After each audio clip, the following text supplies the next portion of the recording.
Welcome to the class. The database management system. మనకి బీకామ్లో ఇది ఒక పేపర్ అమ్మ, డేటాబేస్ మేనేజ్మెంట్ సిస్టమ్ అనేది. డేటాబేస్ మేనేజ్మెంట్ సిస్టమ్ అంటే సాధారణంగా కంప్యూటర్స్లో మనం డిఫరెంట్ నెంబర్ ఆఫ్ అప్లికేషన్స్ని మనం ఉపయోగించినప్పుడు ఈచ్ అండ్ ఎవ్రీ అప్లికేషన్లోనూ కూడా మనకి డేటా అనేది మోస్ట్ ఇంపార్టెంట్ పాయింట్. ఎందుకంటే without data we cannot perform any type of operations. Compulsory మనకి డేటా అనేది ఎగ్జిస్ట్ అయి ఉంటేనే మనం ఆపరేషన్స్ని మనం పెర్ఫామ్ చేయగలుగుతాం. సో ఇటువంటి డేటాని డేటాబేస్ రూపంలోకి కన్వర్ట్ చేసి దాన్ని మేనేజ్ చేయడం ఎలాగా అనేది, అంటే లార్జ్ అమౌంట్ ఆఫ్ డేటాని హ్యాండిల్ చేయాలి అంటే ఎలా వర్క్ చేయాలి అనేది మనం డేటాబేస్ మేనేజ్మెంట్ సిస్టంలో నేర్చుకుంటాం. అది డేటాబేస్ మేనేజ్మెంట్ సిస్టమ్ అనేది నేర్చుకోవాలి అంటే first of all we have to identify some terms. మనం కొన్ని టర్మ్స్ని తెలుసుకోవాల్సి ఉంటుందమ్మా. అవి ఒకటి డేటా, అలాగే రెండవది ఫస్ట్ది డేటా, రెండవది ఇన్ఫర్మేషన్, ముందు మనం ఈ రెండు టర్మ్స్ మనకి క్లియర్గా ఐడియా ఉండాలమ్మా. ఈ రెండు క్లియర్గా ఉంటేనే మనం డేటాబేస్ మేనేజ్మెంట్ సిస్టమ్ అనేది మనం లెర్న్ చేయగలుగుతాం. So first we will see what is data, అంటే అది డేటా అంటే ఏంటి అనేది ఇప్పుడు చూద్దాం. So a data it is a collection of raw facts. అంటే relating to a person or a place or an event or an object. అంటే ఏదైనా ఒక పర్టికులర్ పర్సన్స్కి సంబంధించి కానీ, లేదంటే ప్లేసెస్కి సంబంధించి కానీ, లేదా ఈవెంట్స్కి సంబంధించి కానీ, ఏదైనా సమ్ అదర్ ఆబ్జెక్ట్స్కి సంబంధించి కానీ మనం ఏవైతే డీటెయిల్స్ని మనం కలెక్ట్ చేస్తామో ఆ కలెక్ట్ చేసిన డీటెయిల్స్ని మనం ఏమంటామంటే డేటా అంటాం.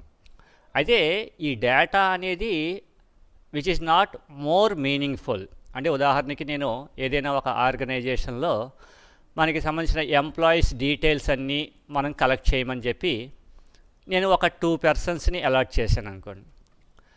అంటే ఎంప్లాయీస్కి సంబంధించిన డీటెయిల్స్ అంటే ఏం చేయాలి? ఎంప్లాయీ యొక్క నేము, అలాగే ఎంప్లాయీ నెంబరు, వాడి యొక్క డిజిగ్నేషన్ ఏంటి, వాడు ఏ డిపార్ట్మెంట్లో వర్క్ చేస్తున్నాడు, వాడి డేట్ ఆఫ్ జాయినింగ్ ఏంటి, వాడి కరెంట్ బేసిక్ శాలరీ ఏంటి, ఈ డీటెయిల్స్ అన్నీ కలెక్ట్ చేయమని చెప్పి నేను ఏదైనా ఒక 2 పర్సన్స్ని అపాయింట్ చేశామనుకోండి.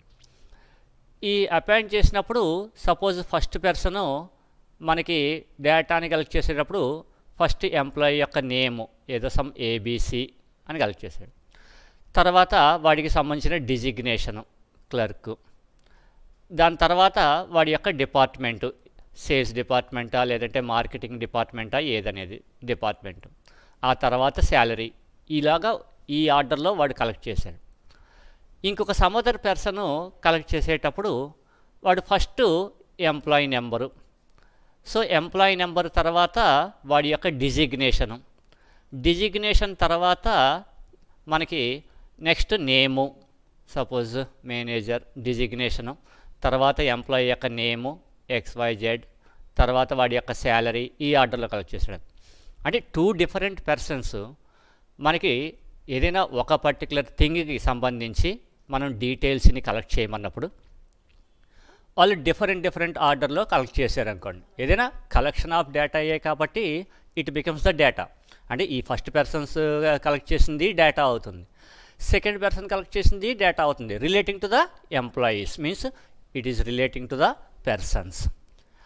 లేదు, అలాగే నేను ఏదైనా ఒక వెబ్సైట్ని తయారు చేసి ఆ వెబ్సైట్లో మన సిటీకి సంబంధించి ఏవైతే డిఫరెంట్ విజిటింగ్ ప్లేసెస్ ఉంటాయో ఆ విజిటింగ్ ప్లేసెస్కి సంబంధించిన డీటెయిల్స్ని కలెక్ట్ చేయమన్నాం అనుకోండి.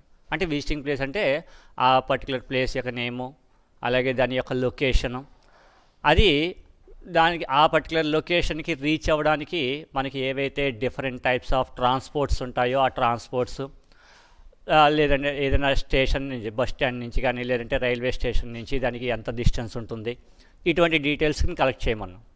అలా కలెక్ట్ చేయమని మనం ఒక 2 or 3 మార్కెటింగ్ ఎగ్జిక్యూటివ్స్ని ప్లేస్ చేసుకుని వాళ్ళతోటి మన సిటీకి సంబంధించిన మొత్తం డీటెయిల్స్ అన్నీ కలెక్ట్ చేయమన్నాం అనుకోండి. అందరూ సేమ్ ఆర్డర్లో కలెక్ట్ చేస్తారని మనకి రూల్ ఏం లేదు. కాబట్టి వాళ్ళందరూ కూడా అన్ని రకాల డేటాని కలెక్ట్ చేస్తూ ఉంటారు. సో ఆ కలెక్షన్ ఆఫ్ డీటెయిల్స్ని మనం ఏమని పిలుస్తాం అంటే డేటా అంటాం. అది డేటా మొదట డిఫరెంట్ పర్సన్స్ కలెక్ట్ చేసినప్పుడు వాటన్నింటినీ కలిపి మనం కంబైన్ చేయాలి అంటే మనకి కొద్దిగా కష్టంగా ఉంటుంది. అలాగే ఒకవేళ మనకి కలెక్ట్ చేసిన డేటాకి ప్రాపర్ హెడ్డింగ్స్ని ప్లేస్ చేయకపోవడం కానీ ఇటువంటివి ఏవైనా జరిగినప్పుడు, ఇప్పుడు సపోజ్ ఉదాహరణకి ఇక్కడ 101 అని ఉంది, దీనిపైన నేనేమి హెడ్డింగ్స్ అవి ప్లేస్ చేయలేదు అనుకోండి, వాట్ ఈస్ దిస్ 101 మనకి తెలియదు. అలాగే ఇలాగా మనం కలెక్ట్ చేసిన డీటెయిల్స్ ఏదైతే మోర్ మీనింగ్ఫుల్గా ఉండదో దాన్ని మనం ఏమని పిలుస్తాం అంటే డేటా అని పిలుస్తూ ఉంటాం. అయితే ఇలా డేటా రూపంలో ఉన్నదాన్ని మనం క్లియర్గా ఎనలైజ్ చేయడం కానీ దాన్ని స్టడీ చేయడం కానీ మనకి పాసిబిలిటీ ఉండదు. కాబట్టి అలాంటప్పుడు ఈ డేటా మొత్తాన్ని మనం ఏం చేస్తామంటే ఇంకొక సమదర్ ఫార్మాట్లోకి, అంటే మనకి అర్థమయ్యేటట్టుగా ఉండడం కోసం ఒక మీనింగ్ఫుల్ ఫార్మాట్లోకి వచ్చేటట్టుగా మనం కన్వర్ట్ చేసుకుంటాం. అంటే ఈ 2 డిఫరెంట్ పర్సన్స్ కలెక్ట్ చేసిన వాటిలో ఎంప్లాయీస్ నేమ్స్ అన్నీ ఒకే ఆర్డర్లో వచ్చేటట్టు, అంటే ఎంప్లాయీ యొక్క నేమ్స్ ఏవైతే ఉంటాయో ఎంప్లాయీ నేమ్స్ అన్నీ కూడా నేనేం చేస్తాను అంటే ఒక కాలం కింద రాస్తాను. అంటే ఫస్ట్ ఎంప్లాయీ యొక్క నేము ఫస్ట్ వర్డ్, అలాగే సెకండ్ పర్సన్ దగ్గర నుంచి కలెక్ట్ చేసిన ఎంప్లాయీ నేమ్ మళ్ళీ ఇక్కడ, అంటే మొత్తం ఇదంతా కూడా నేను ఒకే కాలంలోకి వచ్చేటట్టు రాసి దానిపైన నేనేం చేస్తాను అంటే ఏదో ఎంప్లాయీ నేమ్ అని చెప్పి హెడ్డింగ్ పెడతాం. అంటే డిఫరెంట్ ఆర్డర్స్లో ఉన్న డేటా మొత్తాన్ని ఏదైనా మనకి ఈజీగా అర్థమయ్యేటట్టుగా ఉండడం కోసం ఎంప్లాయీ ఐడి, ఎంప్లాయీ నేము, డిజిగ్నేషను, డిపార్ట్మెంటు ఇలాగ నేను కొన్ని కాలమ్స్ కింద డివైడ్ చేసి మొత్తం కలెక్ట్ చేసిన డేటా మొత్తాన్ని ఈ పర్టికులర్ ఆర్డర్లో నేను అరేంజ్ చేసుకుంటాను. ఇలాగా మొత్తం కలెక్ట్ చేసిన ఎంటైర్ డేటా మొత్తాన్ని ట్యాబ్యులర్ రూపంలోకి కన్వర్ట్ చేసి ఆ కన్వర్ట్ చేసిన డేటాని మనకి ఈజీగా అండర్స్టాండబుల్ అయ్యేటట్టుగా చేస్తాం. అంటే we are doing some process on the data which makes it as the meaningful. అది మనకి ఈజీగా అర్థం అవ్వడం కోసం, మీనింగ్ఫుల్ ఫార్మేట్లోకి రావడం కోసం కొంత ప్రాసెస్ని చేస్తాం. అలా చేస్తే దాన్ని మనం ఏమని పిలుస్తాం అంటే ఇన్ఫర్మేషన్ అని పిలుస్తాం. దాన్ని ఏమని పిలుస్తాం ఇన్ఫర్మేషన్. అంటే ఓన్లీ కలెక్షన్ ఆఫ్ డీటెయిల్స్ని మనం డేటా అని పిలుస్తాం. ఆ డేటా మనకి మీనింగ్ఫుల్గా ఉండేటట్టు సమ్ అదర్ ప్రాసెసింగ్ కింద కన్వర్ట్ చేయడం ద్వారా మనం ఏం చేస్తామంటే మనం దాన్ని ఇన్ఫర్మేషన్ అని పిలుస్తాం. So data and the information. అదే ఈ డేటా అండ్ ఇన్ఫర్మేషన్కి సంబంధించి మనం ఒక కొన్ని డిఫరెన్సెస్ అనేది ఇప్పుడు చూద్దామమ్మా. What is data and what is. So data అంటే it is a collection of details. అలాగే ఆ డీటెయిల్స్ని మనం ఏదైతే సమ్ ప్రాసెస్ చేస్తామో ప్రాసెస్ చేయగా వచ్చిన దాన్ని మనం ఏమని పిలుస్తాం అంటే ఇన్ఫర్మేషన్ అని పిలుస్తాం.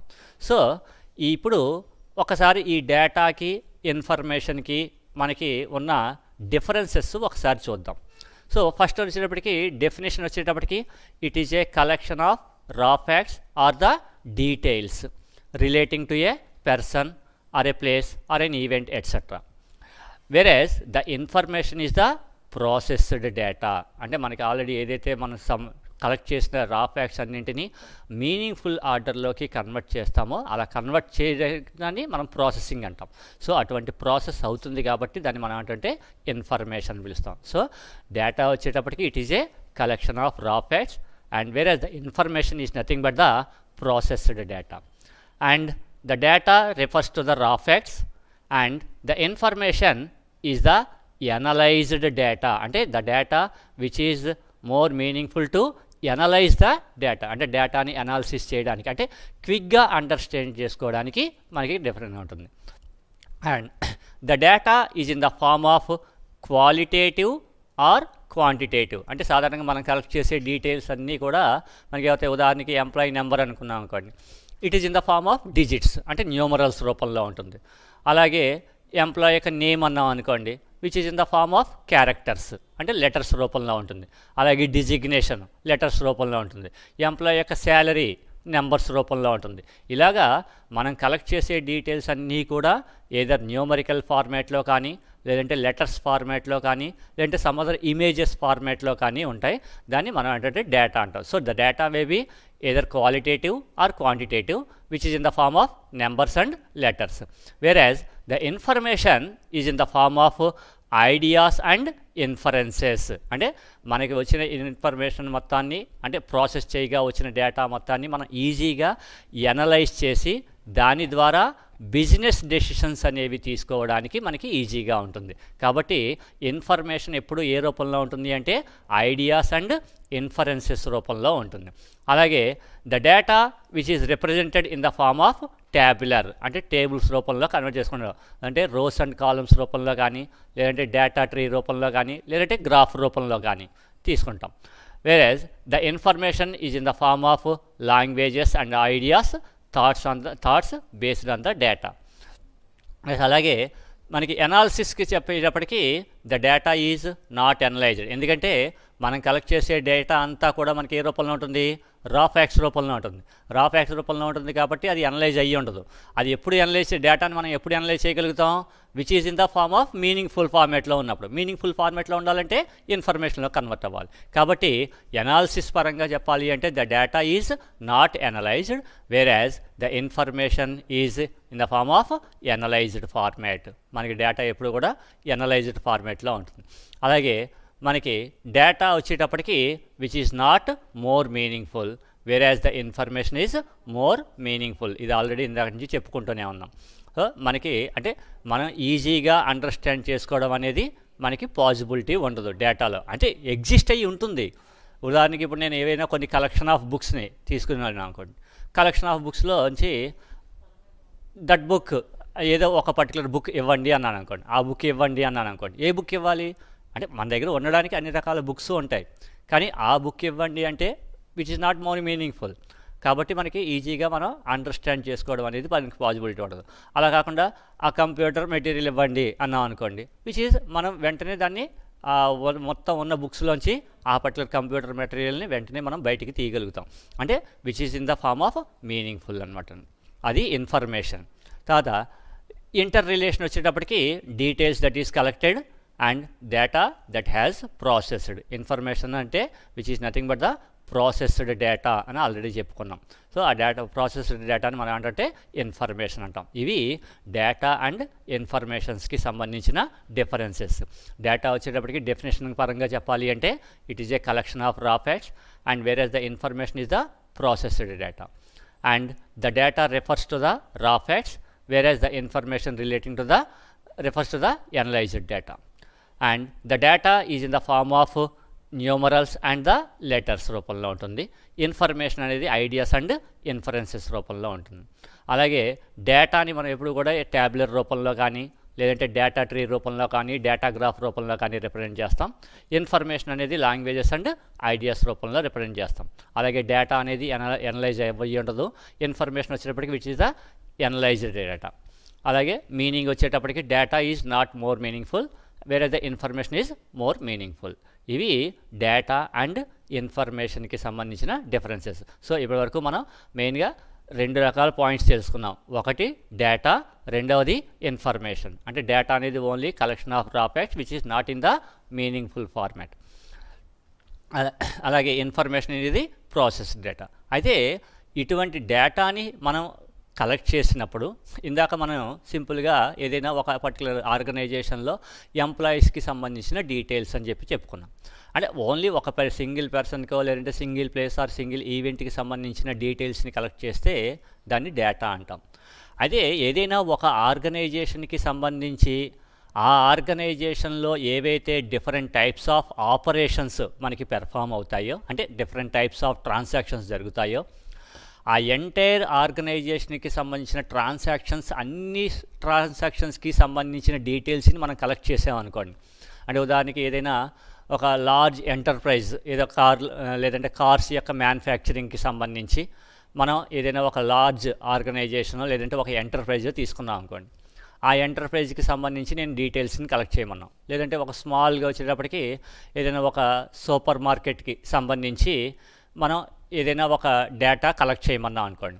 సో సూపర్ మార్కెట్కి సంబంధించిన డేటా కలెక్ట్ చేయాలి అంటే అందులో సూపర్ మార్కెట్లో మనకి డిఫరెంట్ టైప్స్ ఆఫ్ ట్రాన్సాక్షన్స్ జరుగుతుంటాయి. వాడేవో డిఫరెంట్ టైప్స్ ఆఫ్ ఐటమ్స్ని ప్లేస్ చేసి వాటిని సేల్ చేస్తూ ఉంటాడు. అంటే అక్కడ ఐటమ్స్కి సంబంధించిన సేల్స్కి సంబంధించిన డీటెయిల్స్ ఉంటాయి. అలాగే ఒక పర్టికులర్ ఐటమ్స్ని సేల్ చేయాలి అంటే ఆ పర్టికులర్ ఐటమ్కి సంబంధించి మనకి స్టాక్ ఎంత ఉంది, మనకి ఏ ఐటమ్స్ ఆఫ్ ఎంతెంత స్టాక్ ఉంది అనేది తెలియాలంటే వాటికి సంబంధించిన స్టాక్ డీటెయిల్స్ని హ్యాండిల్ చేయాలి. అంటే స్టాక్కి సంబంధించి కొన్ని డీటెయిల్స్ ఉంటాయి. అలాగే సేల్స్కి సంబంధించి డీటెయిల్స్ ఉంటాయి. అంటే పెర్ డే వచ్చేటప్పటికి టోటల్గా ఎన్ని సేల్స్ అయ్యాయి, ఏ సేల్స్లో ఎంతెంత ఐటమ్స్ సేల్ అయ్యాయి, ఏ ఐటమ్స్ సేల్ అయ్యాయి, ఇవన్నీ చెక్ చేసుకోవడానికి సేల్స్కి సంబంధించిన డేటా డిఫరెంట్గా ఉంటుంది. అలాగే స్టాక్కి సంబంధించిన డీటెయిల్స్ విడిగా ఉంటాయి. అలాగే మనకి మళ్ళీ ఏదైనా సమ్ ఐటమ్స్ని వాడు పర్చేస్ చేస్తే ఆ పర్చేజెస్కి సంబంధించిన డీటెయిల్స్ విడిగా ఉంటాయి. అలాగే ఆ పర్టికులర్ డిఫరెంట్ టైప్స్ ఆఫ్ ఐటమ్స్ని మనకి సప్లై చేసే డిఫరెంట్ టైప్స్ ఆఫ్ సప్లయర్స్ ఉంటారు. సో సప్లయర్స్కి సంబంధించిన డీటెయిల్స్ ఉంటాయి. అలాగే అందులో పనిచేసే ఎంప్లాయీస్కి సంబంధించిన డీటెయిల్స్ ఉంటాయి. అంటే ఒక సింగిల్ ఆర్గనైజేషన్కి తీసుకునేటప్పటికీ మనకి డిఫరెంట్ టైప్స్ ఆఫ్ డేటా అనేది మనకి ఎగ్జిస్ట్ అయ్యి ఉంటుంది. ఉదాహరణకి ఇప్పుడు మనం చెప్పుకున్న సూపర్ మార్కెట్కి సంబంధించి చెప్పుకోవాలంటే సేల్స్కి సంబంధించిన డీటెయిల్స్ విడిగా ఉంటాయి. అంటే సేల్స్కి సంబంధించి కొంత డేటా ఉంటుంది. అలాగే పర్చేజెస్కి సంబంధించి డేటా ఉంటుంది. సప్లయర్స్కి సంబంధించి డేటా ఉంటుంది. అలాగే స్టాక్కి సంబంధించి డేటా ఉంటుంది. అందులో పనిచేసే ఎంప్లాయీస్కి సంబంధించిన డేటా ఉంటుంది. అయితే ఈ డేటా అంతా కూడా మనకి ఏమవుతుందంటే ఒక సింగిల్ ఆర్గనైజేషన్కి చెంది ఉండి ఇటువంటి దీనికి సంబంధించిన అన్ని రకాల ట్రాన్సాక్షన్స్కి సంబంధించిన డేటాని మనం కలెక్ట్ చేసినప్పుడు ఈ డేటా అంతా కూడా మనకి ఏమవుతుందంటే ఒకదానికొకటి ఇంటర్ రిలేటెడ్గా ఉంటుంది. ఉదాహరణకి సేల్ చేయాలనుకోండి, సేల్స్లో మనం ఏదైనా ఒక పర్టికులర్ ఐటమ్ సేల్ అయినట్టు మనం రాసాము అనుకోండి. ఆ పర్టికులర్ ఐటమ్ సేల్ అవుతోంది అంటే ఫస్ట్ ఆఫ్ ఆల్ ఆ పర్టికులర్ ఐటమ్ అనేది మనకి స్టాక్లో ఎగ్జిస్ట్ అయ్యి ఉండాలి. ఎందుకంటే మన దగ్గర స్టాక్లో ఏదైతే ఐటమ్ ఉంటామో ఆ ఐటమ్నే మనం సేల్ చేయగలుగుతాం.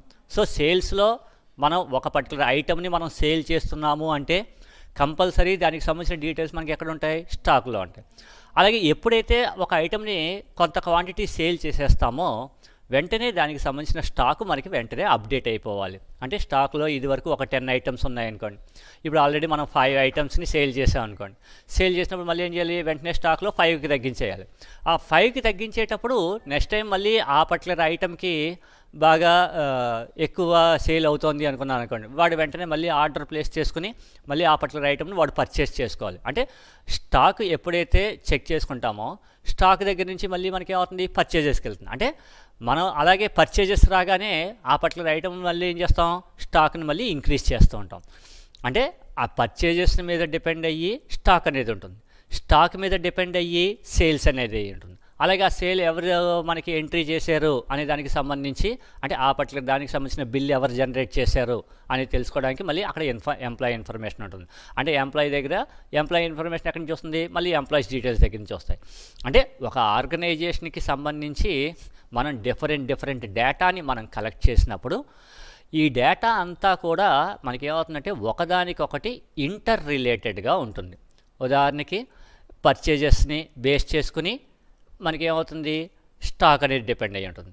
స్టాక్ మీద డిపెండ్ అయ్యి సేల్స్ డిపెండ్ అయ్యి ఉంటుంది. సేల్స్ దేని మీద డిపెండ్ అవుతుంది, ఏదో ఒక పర్టికులర్ ఎంప్లాయీ మీద డిపెండ్ అయ్యి ఉంటుంది. ఇలాగా మొత్తం అన్నీ కూడా ఒకదానికొకటి ఇంటర్ రిలేటెడ్గా ఉంటుంది. ఇలాగా ఏదైనా ఒక ఆర్గనైజ్డ్ కలెక్షన్, అంటే ఏదైనా ఒక లార్జ్ ఆర్గనైజేషన్కి సంబంధించి మొత్తం మనం డీటెయిల్స్ని మనం కలెక్ట్ చేసినప్పుడు అటువంటి డేటాని మనం ఏమని పిలుస్తాం అంటే డేటా బేస్ అని పిలుస్తాం. దాన్ని మనం ఏమని పిలుస్తాం, database. So A database an organized collection of logically related data. అంటే మనం కలెక్ట్ చేసిన మొత్తం డేటా అంతా కూడా, అంటే ఒక పర్టికులర్ ఆర్డర్లో మనం కలెక్ట్ చేసుకున్నట్టయితే ఆ డేటా అంతా కూడా ఒకదానికొకటి ఇంటర్ రిలేటెడ్గా ఉంటుంది. అటువంటి దాన్ని మనం ఏమని పిలుస్తాం అంటే డేటాబేస్ అని పిలుస్తుంటాం. సో ఇటువంటి డేటాబేసెస్ని మనం కంప్యూటర్స్లో మనం మ్యానిపులేట్ చేయాలి అనుకుంటే కనుక సాధారణంగా కంప్యూటర్స్లో డేటాని స్టోర్ చేయడానికి మనం ఎక్కువగా ఉపయోగించే మెకానిజం వచ్చేటప్పటికి ఫైల్ మేనేజ్మెంట్ సిస్టమ్ అమ్మ. అంటే ఫైల్స్ రూపంలో సాధారణంగా ఇప్పుడు మనం ఏదైనా కంప్యూటర్ని యూజ్ చేస్తున్నాం, అందులో మనం ఏదైనా డిబిఎంఎస్కి సంబంధించిన మెటీరియల్ని మనం టైప్ చేసుకోవాలి అనుకున్నాం అనుకోండి, మనం ఏం చేస్తాం, సింపుల్గా ఏదో ఎంఎస్ వర్డ్ కానీ లేదంటే నోట్ ప్యాడ్ కానీ ఓపెన్ చేస్తాం. దాంట్లో మనకి సంబంధించిన నోట్స్ అంతా టైప్ చేసుకుంటాం. అంటే అక్కడ టైప్ చేసినదంతా ఏంటి అంటే which is nothing but the data అనమాట. అదే ఈ డేటా అనేది మనకి కంప్యూటర్లో పర్మనెంట్గా ఉండాలంటే ఏం చేస్తాం, ఫైల్ మెనూలోకి వెళ్ళి సేవ్ అంటాం. సేవ్ అన్నప్పుడు అది ఒక నేమ్ అడుగుతుంది, ఆ నేమ్ ఇస్తాం. దాంతో మనకి మనం ఎంటర్ చేసిన డేటా అంతా సేవ్ అవుతుంది. అయితే అదంతా ఏ రూపంలో సేవ్ అవుతుంది, ఫైల్ రూపంలో. ఎందుకంటే దాన్ని అంతా ఏ రూపంలో మనం సేవ్ చేస్తాం, ఫైల్ రూపంలోనే సేవ్ చేస్తాం. అయితే ఇటువంటి ఫైల్స్ రూపంలో డేటాని మ్యానిపులేట్ చేయడం వల్ల మనకి కొన్ని డిసడ్వాంటేజెస్ ఉన్నాయి. అంటే సేమ్ డూప్లికేషన్ ఆఫ్ డేటా అని చెప్పి ఒకటి, కన్సిస్టెంట్గా ఉండకపోవడం, ఇటువంటి కొన్ని ప్రాబ్లమ్స్ ఉన్నాయి. అవన్నీ మనం తర్వాత చూద్దాం. సో ఇటువంటి ఫైల్స్ రూపంలో మనకి డేటాని మ్యానిపులేట్ చేయడం అనేది మనకి పాసిబిలిటీ కాదు. కాబట్టి వాటిని ఓవర్కమ్ చేయడం కోసం మనకి ఇలా ఎంటైర్ ఆర్గనైజేషన్కి సంబంధించి మనం కలెక్ట్ చేసిన డేటా మొత్తాన్ని, అంటే దాన్ని మనం డేటాబేస్ అంటాం. ఇటువంటి డేటాబేసెస్ని మేనేజ్ చేయడం కోసం మనకి కంప్యూటర్స్లో స్పెషల్గా కొన్ని అప్లికేషన్ సాఫ్ట్వేర్స్ ఉన్నాయండి. ఆ అప్లికేషన్ సాఫ్ట్వేర్స్ని మనం ఏమని పిలుస్తాం అంటే డిబిఎంఎస్ అని పిలుస్తాం, database management system. So A database management system is nothing but A application software. ఒక రకంగా చెప్పాలంటే ఇది సిస్టమ్ సాఫ్ట్వేర్ కదమ్మా, it is an application software which is used to create and manage the databases. అంటే ఒక entire ఆర్గనైజేషన్కి సంబంధించిన database మొత్తాన్ని create చేయడం. ఎందుకంటే ఇక్కడ క్రియేట్ చేయడం అంటే అర్థం ఏంటంటే మనం ఎంటైర్ ఆర్గనైజేషన్కి సంబంధించిన ఏవైతే డిఫరెంట్ టైప్స్ ఆఫ్ డేటాని మనం కలెక్ట్ చేస్తామో ఆ కలెక్ట్ చేసిన డేటా మొత్తాన్ని మనం ఏం చేస్తామంటే సమ్ టేబుల్స్ రూపంలో మనం చేయాలి. ఆ టేబుల్స్ రూపంలో మనం డేటాని మ్యానిపులేట్ చేయాలి అంటే first of all we have to create the టేబుల్స్ని క్రియేట్ చేసుకోవడం, ఆ టేబుల్స్లోకి డేటాని ఇన్సర్ట్ చేయడం, అలాగే అప్డేట్ చేయడం అంటే మోడిఫై చేయడం, లేదంటే ఎడిట్ చేయడం, లేదా అలాగే మనకి అవసరం లేని డేటాని మనం రిమూవ్ చేయడం, ఇటువంటి టైప్ ఆఫ్ ఆపరేషన్స్ని పెర్ఫామ్ చేయడాన్ని మనం ఏంటంటే మేనేజ్ చేయడం అంటాం. ఇటువంటి డేటాబేసెస్ని మేనేజ్ చేయడానికి మనం ఒక అప్లికేషన్ సాఫ్ట్వేర్ని యూస్ చేస్తాం. ఆ అప్లికేషన్ సాఫ్ట్వేర్ని మనం ఏమని పిలుస్తాం అంటే DBMS or database management system అంటాం. సో ఇప్పటి వరకు మనం మొత్తం 4 రకాల డెఫినేషన్స్ తెలుసుకున్నాం. ఒకటి డేటా, రెండవది ఇన్ఫర్మేషను, తర్వాత అలాగే డేటాబేస్ అంటే ఒక organised collection of logically related data. అంటే ఒక ఎంటైర్ ఆర్గనైజేషన్కి సంబంధించి మనం డిఫరెంట్ టైప్స్ ఆఫ్ డేటాని కలెక్ట్ చేసినప్పుడు ఈ డేటా అంతా ఒకదాని మీద ఒకటి డిపెండ్ అయ్యి ఉంటే దాన్ని మనం డేటాబేస్ అంటాం. అటువంటి డేటాబేసెస్ని కంప్యూటర్స్లో మేనేజ్ చేయడం కోసం మనకి తయారు చేయబడిన ఒక అప్లికేషన్ సాఫ్ట్వేర్ని మనం ఏమని పిలుస్తాం అంటే డేటాబేస్ మేనేజ్మెంట్ సిస్టమ్ అంటాం. Next objectives of database management system. అదే ఇటువంటి డేటాబేస్ మేనేజ్మెంట్ సిస్టమ్స్ వల్ల మనకి ఉన్న కొన్ని ఫీచర్స్ ఏంటనేది ఒకసారి చూద్దాం. అందులో ఫస్ట్ వన్ వచ్చేటప్పటికి mass storage means A DBMS software which can store A large amount of data. చాలా డేటా, హ్యూజ్ అమౌంట్ ఆఫ్ డేటాని మనం స్టోర్ చేసుకోవడానికి ఉపయోగపడుతుంది. అదే మరి సార్ కంప్యూటర్స్లో మనం ఎంతైనా డేటాని స్టోర్ చేసుకోవచ్చు కదా, మనకి హార్డ్ డిస్క్ని సపోర్ట్ చేసేంత వరకు అని మీరు అనొచ్చు. అదే మనకి ఎంత డేటా స్టోర్ అవుతుంది అనేది మనకి ఉన్న హార్డ్ డిస్క్ కెపాసిటీ మీద డిపెండ్ అవుతుంది. అయితే ఆ ఓన్లీ హార్డ్ డిస్క్ కెపాసిటీ మాత్రమే కాకుండా ఆ డేటాని స్టోర్ చేయడానికి మనం ఏవైతే అప్లికేషన్ సాఫ్ట్వేర్స్ని ఉపయోగిస్తున్నామో వాటి మీద కూడా డిపెండ్ అయ్యి ఉంటుంది. ఉదాహరణకి మీరు ఏదైనా సమ్ నోట్ ప్యాడ్ అనేది తీసుకున్నారనుకోండి. నోట్ ప్యాడ్లో మీరు ఏదైనా సమ్ డేటాని మనం ఎంటర్ చేసి అంటే జస్ట్ నోట్స్ లాంటిది ఏదైనా టైప్ చేసుకుని దాన్ని మనం సేవ్ చేసుకుంటూ వెళ్తున్నాం అనుకోండి. అలాగా మీకు ఒక నోట్ ప్యాడ్లో మీరు ఎంతవరకు డేటాని స్టోర్ చేయగలుగుతారు అంటే మ్యాక్సిమమ్ ఆఫ్ 64,000 అంటే 64 MB వరకు మీరు డేటాని స్టోర్ చేయగలుగుతారు. ఒకవేళ మీరు కంటిన్యూస్గా నోట్స్ ఏదైనా టైప్ చేసుకుంటూ వెళ్తూ అలా మీరు కంటిన్యూగా దాన్ని సేవ్ చేసుకుంటూ వెళ్తున్నారనుకోండి. సో ఎప్పుడైతే 64 MB సైజ్ దాటిపోయిందో ఆ తర్వాత నుంచి ఒకవేళ మీరు అదే సేమ్ నోట్ ప్యాడ్లో అదే ఫైల్లో మీరు కంటెంట్ని టైప్ చేసినప్పటికీ కూడా మీరు దాన్ని సేవ్ చేయడానికి ట్రై చేస్తే it does not store the data beyond the 64 MB. అంటే 64 MBకి మించి మనకి డేటాని మనకి స్టోర్ చేయడానికి కుదరదు. అంటే మన హార్డ్ డిస్క్ కెపాసిటీ 1 TB ఉన్నప్పటికీ కూడా నోట్ ప్యాడ్ అనే అప్లికేషన్ ఉపయోగించుకున్నప్పుడు మీరు డేటాని ఎంటర్ చేస్తే మ్యాక్సిమం ఎంతవరకు సేవ్ చేయగలుగుతారు? 64 MB సైజ్ వరకు చేయగలుగుతాం. అంటే 64 MB వరకు డేటాని స్టోర్ చేయగలుగుతాం. అంతకు మించి మనం డేటాని స్టోర్ చేయలేం. అలాగే MS వర్డ్ దానికి కూడా కొంత లిమిటేషన్ ఉంటుంది. ఎందుకంటే డేటాని స్టోర్ చేయడం వరకే కాకుండా నెక్స్ట్ టైం ఆ డేటాని రిట్రీవ్ చేయడం కూడా. ఉదాహరణకి మీరు ఏదైనా ఒక ఎక్సెల్ ఫైల్ తీసుకున్నారనుకోండి, ఎక్సెల్ ఫైల్లో మీకు ఏదైనా నెట్లో సెర్చ్ చేసి చూడండి, ఒక 500 MB కన్నా ఎక్కువ సైజు ఉన్న ఫైల్ ఏదైనా ఒక ఎక్సెల్ ఫైల్ని డౌన్లోడ్ చేసుకుని ట్రై చేసి దాన్ని ఒకసారి ఎక్సెల్లో మీ సిస్టంలో ఓపెన్ చేయడానికి ట్రై చేసి చూడండి. వివరంగా మీరు మార్నింగ్ టిఫినే కదమ్మా, మధ్యాహ్నం భోజనం చేసి వచ్చి కూర్చున్నప్పటికీ కూడా మీకు ఆ ఫైల్ ఓపెన్ అవ్వదు. అంటే డేటాని స్టోర్ చేయగలుగుతుంది, but we cannot retrieve the data more quickly. అంటే మనకి డేటాని అది స్టోర్ చేయడం వరకు, ఎందుకంటే స్టోర్ చేయడం అనేది మనకి హార్డ్ డిస్క్ మీద డిపెండ్ అయ్యి ఉంటుంది. కాబట్టి హార్డ్ డిస్క్ కెపాసిటీ సరిపోయింది కాబట్టి అది స్టోర్ చేస్తుంది. బట్ మళ్ళీ ఎప్పుడైనా ఆ ఫైల్లో మీరు ఏవైనా డేటాని మోడిఫై చేయడానికి కానీ, లేదంటే ఆ ఫైల్లో ఉన్న డేటాని తిరిగి రిట్రీవ్ చేయడం కానీ, ఓపెన్ చేయడం కానీ చేశారనుకోండి, it does not support that. అంటే మనకి ఇలాగా మనం డిఫరెంట్ అప్లికేషన్స్ని ఉపయోగించినప్పుడు ఆ అప్లికేషన్స్లో మనం లార్జ్ అమౌంట్ ఆఫ్ డేటాని మనకి స్టోర్ చేయడం అనేది మనకి పాసిబిలిటీ ఉండదు. అంటే అది ఇప్పుడు మనం చెప్పుకున్న నోట్ ప్యాడ్ కానీ, ఎక్సెల్ కానీ, ఇటువంటివన్నీ ఏంటంటే all these are stores the data in the form of files రూపంలో స్టోర్ చేస్తూ ఉంటాయి. కాబట్టి ఎప్పుడైతే ఫైల్ యొక్క సైజు బాగా లార్జ్ అయిపోతుందో ఆటోమేటిక్గా డేటాని, అందులో ఉన్న డేటాని మనం మ్యానిపులేట్ చేయడం అనేది మనకి పాసిబిలిటీ ఉండదు. అందుకనే అదే ఒకటి ప్రాబ్లం. సో ఆ ప్రాబ్లం ఓవర్కమ్ చేస్తూ మనకి డేటాబేస్ మేనేజ్మెంట్ సిస్టంలో you can store a lot of data or a large amount of data or huge amount of data.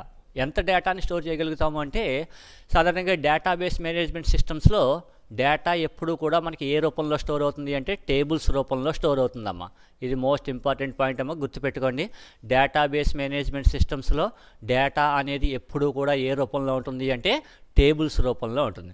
మీరు ఏదైనా ఒక టేబుల్ని మీరు క్రియేట్ చేసి ఒక డేటాబేస్ సాఫ్ట్వేర్లో ఆ టేబుల్లో డిఫరెంట్ నెంబర్ ఆఫ్ కాలమ్స్ని క్రియేట్ చేసుకుని అందులో మీరు డేటాని స్టోర్ చేశారనుకోండి, ఒక సింగిల్ టేబుల్కి వచ్చేటప్పటికి you can store up to 10 lakhs of records.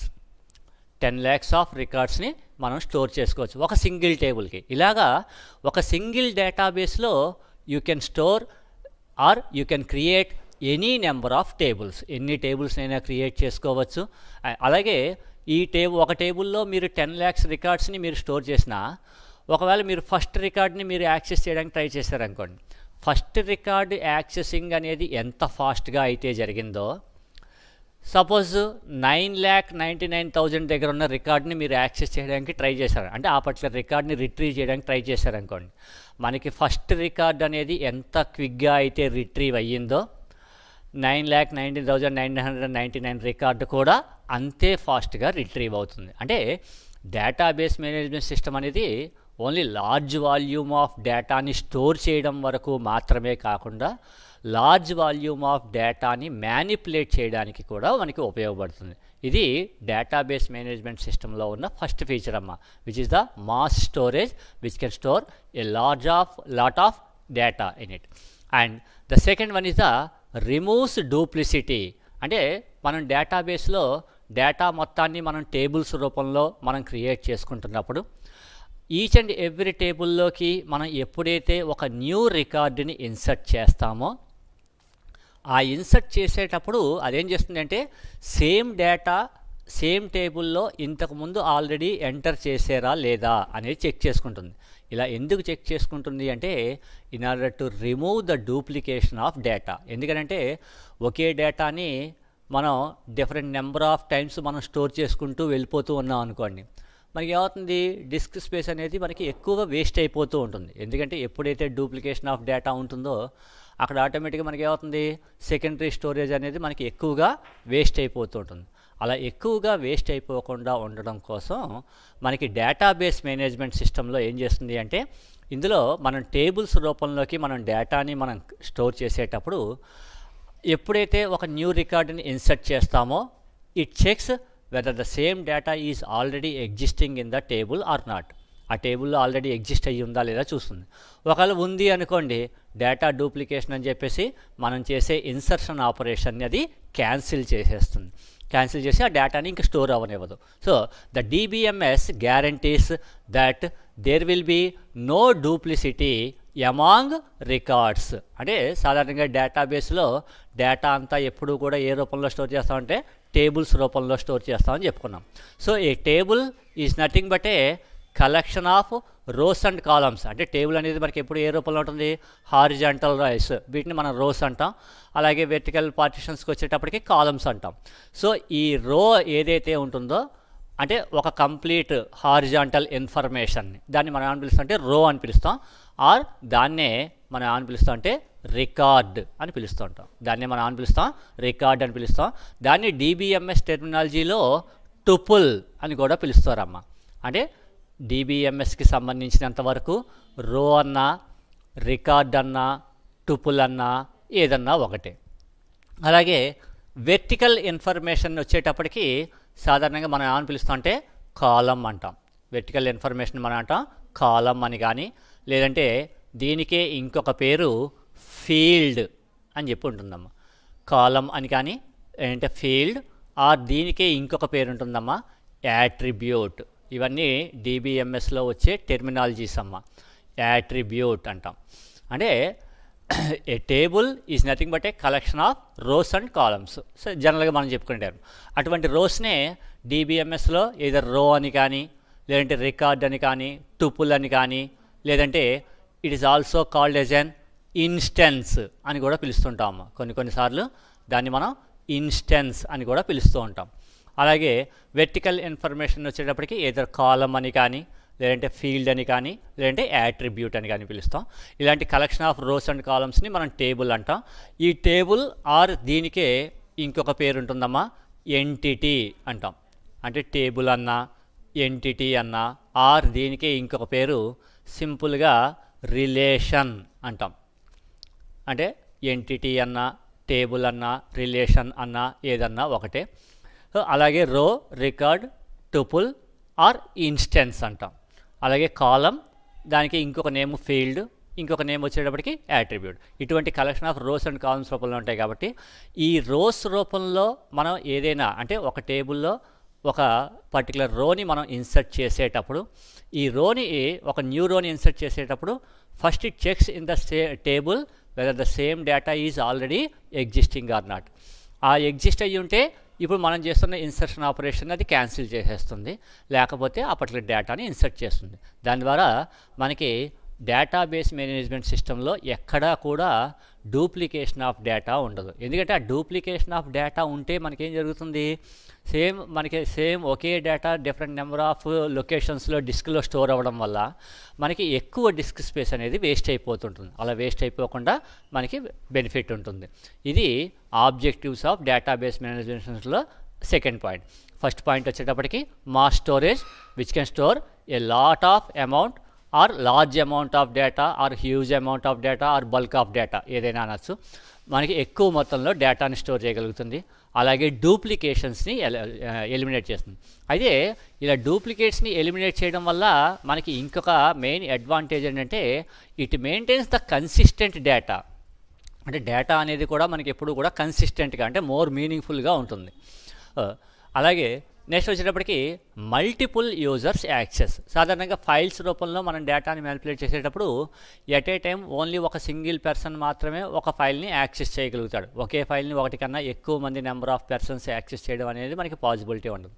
అదే డేటాబేస్ మేనేజ్మెంట్ సిస్టంలో at a time it supports more than one user can work on the same data or different data. ఎందుకంటే ఎంటైర్ డేటాబేస్ మొత్తంలో మనకి exist అయిన different types of డేటాని మనం ఏం చేస్తాం, డిఫరెంట్ నెంబర్ ఆఫ్ టేబుల్స్లో మనం మెయింటైన్ చేస్తుంటాం. అలా చేసేటప్పుడు సేమ్ ఒకే డేటాబేస్ని ఒకేసారి ఒకటి కన్నా ఎక్కువ మంది యూజర్స్ మనకి వర్క్ చేస్తూ ఉండొచ్చు. అయితే ఆ వర్క్ చేసేటప్పుడు డిఫరెంట్ యూజర్స్ డిఫరెంట్ టేబుల్స్లో ఉన్న డేటాని యాక్సెస్ చేయొచ్చు, లేదు different number of persons same డేటాని యాక్సెస్ చేయొచ్చు. అందుకని అంటే ఒకే డేటాని different number of persons access అయ్యేటట్టు మనకి పాసిబిలిటీ ఉంటుంది. లేదు different persons different types of డేటాని యాక్సెస్ చేయడానికి కూడా మనకి పాసిబిలిటీ ఉంటుంది. And multiple users access, many people can access data concurrently. అంటే ఇక్కడ కాన్కరెంట్లీ అంటే అర్థం ఏంటంటే same data can be accessed by more than one person. ఉదాహరణకి నేను ఏదైనా ఒక కాలేజీకి సంబంధించి ఒక అప్లికేషన్ సాఫ్ట్వేర్ని డెవలప్ చేశాను అనుకోండి. అందులో ఎంటైర్ స్టూడెంట్స్కి సంబంధించిన డేటా మొత్తాన్ని స్టోర్ చేయడానికి నేను ఏదో స్టూడెంట్ అని చెప్పి ఒక టేబుల్ని క్రియేట్ చేశాను. సో ఆ టేబుల్లో మనకి స్టూడెంట్స్కి సంబంధించిన డీటెయిల్స్ అంటే స్టూడెంట్ యొక్క వాడి యొక్క అడ్మిషన్ నెంబరు, వాడి యొక్క రోల్ నెంబరు, నేము, క్లాసు, సెక్షను, అలాగే వాడికి వచ్చిన డిఫరెంట్ సబ్జెక్ట్స్లో వచ్చిన మార్క్స్ ఇలా మనం స్టోర్ చేస్తున్నాం అనుకోండి. ఒకేసారి స్టూడెంట్స్కి సంబంధించి ఏదైనా ఎగ్జామ్ జరిగి వాటికి సంబంధించిన స్టూడెంట్స్కి సంబంధించిన మార్క్స్ డీటెయిల్స్ని నేను స్టోర్ చేశాను అనుకోండి. దాన్ని ఒక పర్టికులర్ స్టూడెంట్ వాడికి ఒక పర్టికులర్ సబ్జెక్ట్లో ఎన్ని మార్క్స్ వచ్చాయి అని చెక్ చేసుకోవాలి అనుకుంటే వాడు ఆ మార్క్స్ అనే టేబుల్లో ఉన్న డేటాని వాడు యాక్సెస్ చేస్తున్నాడు అనుకోండి. అంటే ఈ మార్క్స్ అనే టేబుల్ని ఏదో స్టూడెంట్ అనేవాడు యాక్సెస్ చేసుకోవచ్చు. అంటే వాడికి ఏ సబ్జెక్ట్స్లో ఎన్ని మార్క్స్ వచ్చాయి అనేది వాడు చెక్ చేసుకుంటున్నాడు అనుకోండి. The same data can be accessed at the same time by the faculty members. అంటే ఒక పర్టికులర్ ఫ్యాకల్టీ వాళ్ళ క్లాసెస్లో ఉన్న స్టూడెంట్స్కి సంబంధించిన మార్క్స్ అన్నీ ఎలా వచ్చాయి అనేది చూసుకోవాలనుకున్నారు అనుకోండి. సో ఆ డీటెయిల్స్ కూడా మనకి ఎక్కడ ఉంటాయి, మార్క్స్ అనే టేబుల్లోనే ఉంటాయి. అంటే faculty at the same time ఏదో ప్రిన్సిపల్ కూడా మనకి యాక్సెస్ చేస్తున్నారు అనుకోండి. ఇలాగ different number of persons the same data can be accessed at the same time. ఒకేసారి ఒకటి కన్నా ఎక్కువ మంది పీపుల్స్ యాక్సెస్ చేసుకోవచ్చు. ఇలాగా ఒకే డేటాని ఒకేసారి ఒకటి కన్నా ఎక్కువ మంది పర్సన్స్ యాక్సెస్ చేయడాన్ని మనం అంటే కాన్కరెంట్ అంటాం. అది కాన్కరెంట్ అంటే ఇటువంటి డిఫరెంట్ నెంబర్ ఆఫ్ యూజర్స్ని సపోర్ట్ చేస్తుంది. అలాగే ఆ యూజర్స్ కూడా సేమ్ డేటాని ఎట్ ఏ టైం యాక్సెస్ చేసేటట్టు కూడా ఫీచర్స్ని DBMS కలిగి ఉంటుంది. అయితే ఇలాంటప్పుడు మనకు వచ్చే ఒక మెయిన్ ప్రాబ్లం ఏంటంటే మరి ఒకే డేటా మీద different number of users work చేస్తారు, డేటాబేస్ మీద డిఫరెంట్ నెంబర్ ఆఫ్ ఒకటి కన్నా ఎక్కువ పర్సన్స్ యాక్సెస్ చేయొచ్చు కదా. మరి అలా యాక్సెస్ చేసేటప్పుడు నా డేటా ప్రొటెక్టివ్గా ఉంటుంది అని చెప్పి నాకు నమ్మకం ఏంటి? ఎందుకంటే సాధారణంగా ఇటువంటి ఒకే డేటాని ఒకరికన్నా ఫైల్స్ రూపంలో ఉందనుకోండి, ఒక పర్టికులర్ ఫైల్ ఒక పర్టికులర్ పర్సనే యాక్సెస్ చేస్తాడు. కాబట్టి ఆ ఫైల్లో ఉన్న డేటా అంతా కూడా మోర్ సెక్యూర్డ్గా ఉంటుంది. మరి డేటాబేస్ మేనేజ్మెంట్ సిస్టంలో it supports the multiple users, ఒకటి కన్నా ఎక్కువ మంది యూజర్స్ని సపోర్ట్ చేస్తుందని చెప్పుకున్నాం. కాబట్టి ఇలాంటప్పుడు మనకు వచ్చే ఒక ప్రాబ్లం ఏంటంటే డేటా ఆథెంటికేషన్ ప్రాబ్లం. అంటే ఒక పర్టికులర్ పర్సన్కి సంబంధించిన డేటా ఇంకొక సమ్ అదర్ పర్సన్కి యాక్సెస్ అవ్వకూడదు అనుకున్నారనుకోండి. అటువంటి ప్రొటెక్షన్ని కూడా మనకి డేటాబేస్ మేనేజ్మెంట్ సాఫ్ట్వేరే మనకి ప్రొవైడ్ చేస్తుంది. అంటే ఎవ్రీ DBMS సాఫ్ట్వేర్లోనూ కూడా ఆ పర్టికులర్ డేటాబేస్ మీద ఎవరైతే different number of users work చేయాలి అనుకుంటున్నారో వాళ్ళందరినీ ఈచ్ అండ్ ఎవ్రీ పర్సన్ని యూనిక్గా ఆథెంటికేషన్ చేయడం కోసం ఆ పర్టికులర్ డేటాబేస్ మీద ఎవరైతే డిఫరెంట్ నెంబర్ ఆఫ్ యూజర్స్ మనకి వర్క్ చేస్తుంటారో వాళ్ళ యొక్క డీటెయిల్స్ని ముందే మనం డేటాబేస్లో స్టోర్ చేయడం అనేది జరుగుతుంది. అంటే ఆ పర్టికులర్ డేటాబేస్లో ఆ డేటాబేస్ని ఎవరెవరు యూజర్స్ యాక్సెస్ చేయాలో వాళ్ళకి సంబంధించి కొన్ని క్రెడెన్షియల్స్ని క్రియేట్ చేయడం జరుగుతుంది. అంటే వాడికి ఒక యూజర్ నేము ఒక పాస్వర్డ్ సెట్ చేస్తాం. సో ఏ యూజర్కి సంబంధించిన యూజర్ నేము పాస్వర్డ్ ఆ పర్సన్ దగ్గరే ఉంటాయి కాబట్టి ఆ పర్టికులర్ పర్సనే ఆ లాగిన్ అవ్వడం ద్వారా వాడు ఆ పర్టికులర్ డేటాని యాక్సెస్ చేశారు. అయితే డేటాబేస్ మేనేజ్మెంట్ సిస్టంలో ఇలాగ ఓన్లీ ఆథరైజ్డ్ పర్సన్స్ని ఐడెంటిఫై చేయడం మాత్రమే కాకుండా మనకి డేటాబేస్లో డిఫరెంట్ టేబుల్స్ ఉంటాయి కాబట్టి అన్ని టేబుల్స్ అందరూ యాక్సెస్ చేయక్కర్లేదు. అలాంటప్పుడు డేటాబేస్లో ఇలా డిఫరెంట్ నెంబర్ ఆఫ్ యూజర్స్ని క్రియేట్ చేసేటప్పుడే మొత్తం ఎంటైర్ డేటాబేస్లో ఉన్న ఏ టేబుల్స్ని ఏ యూజర్ యాక్సెస్ చేయాలి, ఏ యూజర్కి ఏ టేబుల్ యాక్సెస్ అవ్వకూడదు, ఇటువంటి రెస్ట్రిక్షన్స్ని కూడా మనం ప్లేస్ చేయొచ్చు. అటువంటి రెస్ట్రిక్షన్స్ని మనం డేటాబేస్ టెర్మినాలజీలో ఏమని పిలుస్తాము అంటే మనకి ప్రివిలేజెస్ అంటాం. వాటిని మనం ఏమని పిలుస్తాం అంటే ప్రివిలేజెస్. అంటే డేటాబేస్ టెర్మినాలజీలో ప్రివిలేజెస్ అంటాం. అంటే ప్రివిలేజెస్ అంటే అర్థం ఏంటంటే వాడు ఆథెంటికేటెడ్ యూజర్, అంటే మన డేటాబేస్ని వాడు యాక్సెస్ చేయొచ్చు.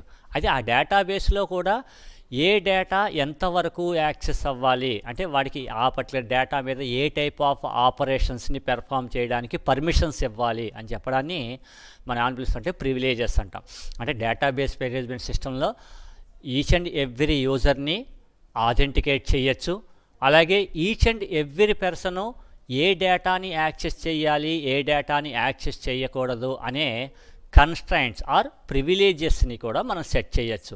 అలా సెట్ చేయడాన్ని మనం అంటే డేటా ప్రొటెక్షన్ అంటాం. So the data protection is another objective of the database management system.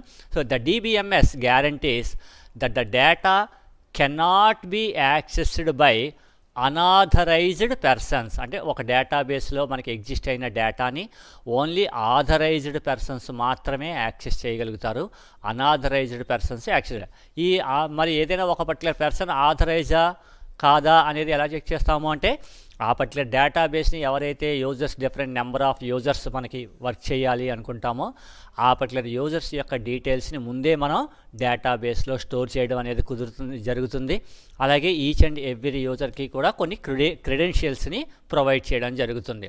అంటే ఆ పర్టికులర్ యూజర్కి ఒక యూజర్ నేము, పాస్వర్డ్ ఇటువంటివి సెట్ చేస్తూ ఉంటాం. సో ఆ పర్టికులర్ యూజర్ లాగిన్ అయ్యి వాడికి సంబంధించిన డేటాని వాడు యాక్సెస్ చేస్తూ ఉంటాడు. ఇలాగా మల్టిపుల్ యూజర్స్ని సపోర్ట్ చేస్తుంది. అలాగే different number of persons access చేసేటప్పుడు డేటా ప్రొటెక్టెడ్గా ఉండేటట్టు కూడా మనకి DBMSA ఫీచర్ని ప్రొవైడ్ చేస్తుంది. And most important is the data backup and recovery. సాధారణంగా ఈ డేటాని మనకి ఏం చేస్తామంటే ఆర్గనైజేషన్కి సంబంధించి డేటా అనేదే మోస్ట్ ఇంపార్టెంట్ ఎసెట్. ఎందుకంటే డేటా అనేది ఉంటేనే దాని నుంచి మనం ఇన్ఫర్మేషన్ని జనరేట్ చేయగలుగుతాం. ఆ ఇన్ఫర్మేషన్ని బేస్ చేసుకుని మనం బిజినెస్కి సంబంధించిన డెసిషన్స్ అనేవి మనం తీసుకోగలుగుతాం. సో బిజినెస్ పరంగా బిజినెస్ డెవలప్ అవ్వడం గురించి కానీ లేదంటే బిజినెస్లో ఏదైనా ఒక న్యూ డెసిషన్ తీసుకోవాలి అంటే మనకి ఇన్ఫర్మేషన్ అనేది ఎగ్జిస్ట్ అయ్యి ఉండాలి. ఇన్ఫర్మేషన్ అనేది ఎక్కడి నుంచి వస్తుంది? డేటా నుంచి వస్తుంది. కాబట్టి ఈచ్ అండ్ ఎవ్రీ ఆర్గనైజేషన్కి కూడా data is the most important asset. So అయితే అటువంటి డేటా అనేది మనకి ఏదైనా ఫిజికల్ ఫెయిల్యూర్స్ అంటే ఏదైనా మనం ఉపయోగిస్తున్న సిస్టమ్ క్రాష్ అవ్వడం కానీ లేదంటే అందులో ఉన్న డేటా మనకి హార్డ్ డిస్క్ క్రాష్ అవ్వడం కానీ ఇలాంటివి జరిగినప్పుడు ఏమవుతుంది? ఆటోమేటిక్గా అప్పటి వరకు మనం ఆ డిస్క్లో మనం స్టోర్ చేసిన డేటా అంతా కూడా లాస్ అయిపోతుంది. సో ఎప్పుడైతే డేటా లాస్ అవుతుందో మనం ఫర్దర్గా బిజినెస్కి సంబంధించిన డే టు డే ట్రాన్సాక్షన్స్ అనేవి పెర్ఫామ్ చేయడం అనేది మనకి పాసిబుల్ కాదు. కాబట్టి అలాంటప్పుడు మనం ఏం చేస్తామంటే ఈచ్ అండ్ ఎవ్రీ టైము మనం స్టోర్ చేసే ఎంటైర్ డేటా మొత్తాన్ని సెపరేట్గా ఇంకొక సమ్ అదర్ లొకేషన్లోకి డూప్లికేట్ కాపీని తయారు చేసుకుంటాం. అలా డూప్లికేట్ తీసుకోవడాన్ని మనం అంటే బ్యాకప్ అంటాం.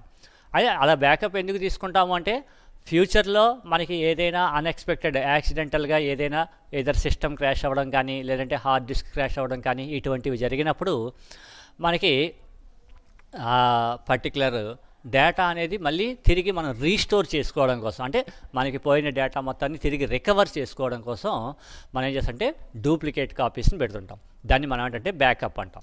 అదే సాధారణంగా ఫైల్స్ రూపంలో మనం డేటాని మనం స్టోర్ చేసినట్టయితే కనుక వాటిని బ్యాకప్ తీసుకోవాలి అంటే ఏం చేయాలి? ఎంటైర్ ఫైల్ మొత్తాన్ని కాపీ చేసి ఇంకో సమ్ అదర్ లొకేషన్లోనో లేదంటే సమ్ అదర్ డిస్క్లోనో ఎక్కడో మనం పేస్ట్ చేసుకుంటూ ఉంటాం. అంటే అక్కడ ఎంటైర్ ఫైల్స్ రూపంలో మనం స్టోర్ చేసిన డేటా మొత్తాన్ని మనం బ్యాకప్ తీసుకోవాలి అంటే ఆ బ్యాకప్ అనేది అంతా కూడా ఎప్పుడు కూడా ఏమవుతుందంటే మాన్యువల్గా జరుగుతుంది. అంటే మన ఓన్గా మనమే ఆ పర్టికులర్ ఫైల్ ఎక్కడ లొకేట్ అయిందో చూసుకుని ఆ పర్టికులర్ డ్రైవ్ని ఓపెన్ చేసుకుని అక్కడ ఫైల్ని మనం కాపీ చేసుకుని ఏదైనా పెన్ డ్రైవ్లోకి కానీ లేదంటే మెమరీ కార్డులోకి కానీ లేదంటే ఇంకొక సమ్ అదర్ ఎక్స్టర్నల్ హార్డ్ డిస్క్లో కానీ మనం మళ్ళీ దాన్ని మనం కాపీ చేస్తుండాలి. అంటే ఆ కాపీయింగ్ అనే ప్రాసెస్ మాన్యువల్గా మనం చేసుకుంటూ ఉండాలి. అలా బ్యాకప్ తీసుకోకపోతే ఏమవుతుంది? ఏదైనా అన్ఎక్స్పెక్టెడ్గా ఫెయిల్యూర్స్ అవి వచ్చినప్పుడు మనకి డేటా లాస్ అయిపోతుంది. అలా లాస్ అవ్వకుండా ఉండాలంటే మాన్యువల్గా తీసుకోవాలి. అయితే డేటాబేస్ మేనేజ్మెంట్ సిస్టంలో మనకి ఆ ప్రాబ్లం ఏం లేదమ్మా. డేటాబేస్ మేనేజ్మెంట్ సిస్టంలో every database management system software provides A automatic backup and recovery. అంటే దానికి సంబంధించిన సెపరేట్గా అప్లికేషన్ సాఫ్ట్వేర్స్ని మనం ప్రిపేర్ చేసుకోవడం కానీ లేదంటే ఇటువంటి మాన్యువల్గా డేటా మొత్తాన్ని కాపీ చేసి ఇంకో సమ్ అదర్ లొకేషన్లోకి పేస్ట్ చేసుకోవడం కానీ ఇటువంటివి ఏవి మాన్యువల్గా చేసుకోకుండా మనం డైరెక్ట్గా మనం బ్యాకప్ తీసుకుని మనం దాన్ని ఎప్పటికప్పుడు మనం స్టోర్ చేసుకుంటూ ఉంటాం. అంటే ఇటువంటి ఫీచర్స్ని ఎవ్రీ DBMS సాఫ్ట్వేర్ కూడా ప్రొవైడ్ చేస్తుంది. అంటే వాటికి మన ఓన్గా మళ్ళీ మనం అప్లికేషన్ సాఫ్ట్వేర్స్ని సెపరేట్గా మనం డెవలప్ చేసుకోక్కర్లేదు. అలాగే డేటా బ్యాకప్ అనేది మనం మాన్యువల్గా మనం పెర్ఫామ్ చేయాల్సిన అవసరం ఉండదు. దాన్ని మనం ఏంటంటే data backup and recovery, and there was a backup of database, so it can be recovered at any time. అంటే ఒకసారి మనం డేటాబేస్ని ఎప్పటికప్పుడు, అంటే ఈ డేటాబేస్ మేనేజ్మెంట్ సిస్టమ్ సాఫ్ట్వేర్స్లోనే వాటిని ఇన్స్టాల్ చేసేటప్పుడు లేకపోతే వాటిలో కొన్ని ఫీచర్స్ ఉంటాయి, ఆటోమేటిక్ డేటా బ్యాకప్ అని. అది ఎప్పుడు చేయాలి?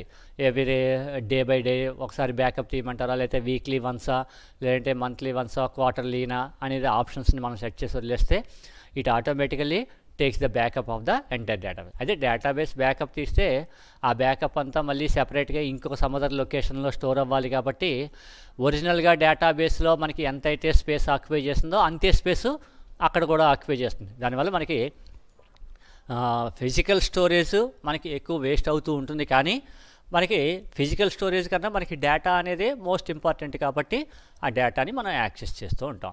So there was a backup of database. Every DBMS సాఫ్ట్వేర్లో కూడా ఈ ఫీచర్ అనేది మనకి ఎగ్జిస్ట్ అయి ఉంటుంది. And next and most important point ఇదా, everyone can work on DBMS. అంటే ఇక్కడ అర్థం ఏంటి అంటే, డేటాబేస్ సాఫ్ట్వేర్స్ని ఏదైనా ఒక పర్టికులర్ పర్సన్ యూజ్ చేయాలి అంటే వాడికి కంప్యూటర్స్కి సంబంధించి బాగా డీప్ టెక్నికల్ నాలెడ్జ్ ఉండాల్సిన అవసరం అయితే ఏమీ లేదు. అంటే వాడికి ప్రోగ్రామింగ్ లాంగ్వేజెస్ అవి బాగా రావాల్సిన అవసరం అయితే ఏమీ ఉండదు. ఎందుకంటే టేబుల్ రూపంలోనే మనం డేటాని స్టోర్ చేసుకుంటూ ఉంటాం కాబట్టి కంటిన్యూగా టైప్ చేసుకుంటూ వెళ్ళి పక్కన సేవ్ అనే ఆప్షన్ ఉంటుంది, సేవ్ అనే ఆప్షన్ కొడుతుంటే అది సేవ్ అయిపోతూ ఉంటుంది. కాబట్టి కంప్యూటర్స్ గురించి స్ట్రాంగ్ టెక్నికల్ నాలెడ్జ్ లేకపోయినా కంప్యూటర్ వరకు కొంతవరకు ఐడియా ఉన్న, అంటే ఈవెన్ ఇప్పటి వరకు ఏదైనా ఒక ఆఫీస్లో మాన్యువల్గా ఎవరైనా అకౌంట్స్ని మెయింటైన్ చేస్తున్నారనుకోండి, ఆ మాన్యువల్గా అకౌంట్ చేసే అతనికి ఓన్లీ కంప్యూటర్ జస్ట్ ఏదో MS వర్డ్ ఇటువంటి ఓన్లీ లెటర్స్ అవి టైప్ చేసుకోవడం అంతవరకే తెలిసింది అనుకోండి.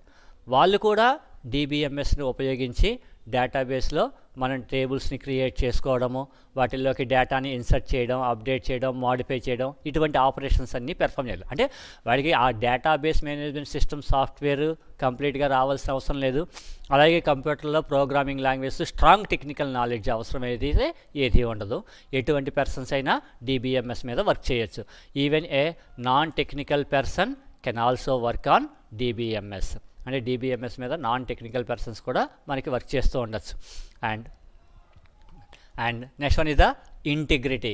దీనికి ఇందాక మనం రిమూవ్స్ డూప్లిసిటీ అని చెప్పుకున్నాం కదమ్మా, అంటే డూప్లికేషన్స్ని అలౌ చేయదు. సో డూప్లికేట్స్ ఎప్పుడైతే అలౌ చేయదో ఆటోమేటిక్గా మనకి డేటాబేస్లో స్టోర్ అయ్యే డేటా అంతా ఎప్పుడు కూడా ఎలా ఉంటుంది అంటే ప్రాపర్గా ఉంటుంది. అండ్ మీన్స్ ఎంటైర్ డేటా అంతా కూడా కన్సిస్టెంట్గా ఉంటుంది. అంటే every DBMS software provides the data integrity, means it maintains the consistency of the data, అంటే ప్రాపర్ డేటా మాత్రమే స్టోర్ అయ్యేటట్టు చేస్తూ ఉంటుంది.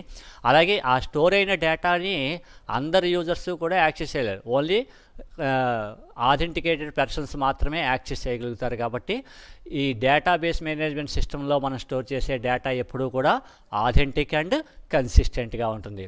And last and final point is the platform independent. Here the platform means the operating system. అంటే database management system సాఫ్ట్వేర్స్ని మనం ఏ type of operating సిస్టమ్స్లోనైనా సరే మనం execute చేసుకోవచ్చు. ఉదాహరణకి మనం ప్రజెంట్గా మనం విండోస్ ఆపరేటింగ్ సిస్టమ్ ఉపయోగిస్తున్నాం అనుకోండి.